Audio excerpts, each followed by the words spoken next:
જે આપણી pre monsoon કામગીરી છે એમાં અલગ અલગ વિભાગોની અલગ અલગ કામગીરી રહેતી હોય છે અને એ પ્રમાણેની કામગીરી તમામ વિભાગો દ્વારા ચાલુ કરવામાં આવેલી છે. એક મહત્ત્વની જે સૌથી કામગીરી આપણી હોય છે એ જે આપણા વોકરા છે વોકરા સફાઈ કરવાની કામગીરી રહેતી હોય છે. વોકરા સફાઈની આ જે કામગીરી છે એ ઓલરેડી ચાલુ કરી દેવામાં આવેલી છે અને 15 જૂન સુધીમાં તમામ વોકરાઓની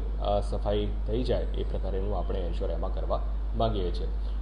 એ ઉપરાંત જે નીચાણવાળા વિસ્તારો છે જ્યાં આપણે પાણી ભરાવાના પ્રશ્નો વગેરે રહેતા હોય છે તો એ બાબતે પણ આ સ્થળો અલગથી તારવવામાં આવેલા છે અને એ સ્થળો ઉપરથી પણ પાણીનો ઝડપથી નિકાલ થાય એવા પણ કામો બાંધકામ શાખા તરફથી ચાલુ કરવામાં આવેલા છે. એટલે આ કામો પણ 15 જૂન સુધીમાં આપણે પૂર્ણ કરવા ધારીએ છીએ. સાથે સાથે જે નીચાણવાળા વિસ્તારો છે એ નીચાણવાળા વિસ્તારોમાં જો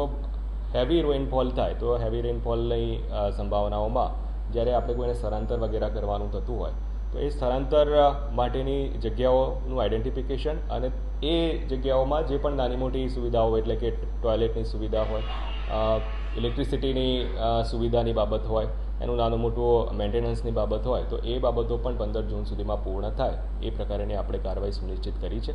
અને સાથે સાથે મેડિકલની ટીમ વગેરે પણ એમની પાસેનો જે દવાઓનો ઉપલબ્ધ જથ્થો હોય જે દવાઓ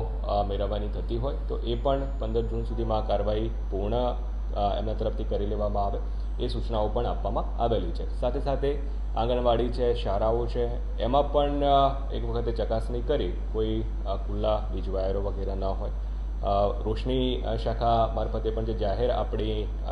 રોશનીની વ્યવસ્થાઓ છે એમાં પણ કોઈ નાનું મોટું મેન્ટેનન્સ કરવાનું હોય, કોઈ ખુલ્લા વીજ વાયરો ત્યાં પણ ન હોય, કોઈ પોલ હોય તો એ તમામ પોલ પણ એક વખત ચકાસણી થઈ જાય અને જોખમી પોલ હોય તો એનું પણ મેન્ટેનન્સ અથવા રિમૂવ કરી નવા ઇન્સ્ટોલ કરવાની કામગીરી પણ 15 જૂન સુધીમાં કરવામાં આવે એ પ્રકારેની સૂચનાઓ આપવામાં આવેલી છે અને એનું સતત ફોલોઅપ લઈ અને આ કાર્યવાહી 15 જૂન સુધીમાં આપણે પૂર્ણ કરીશું.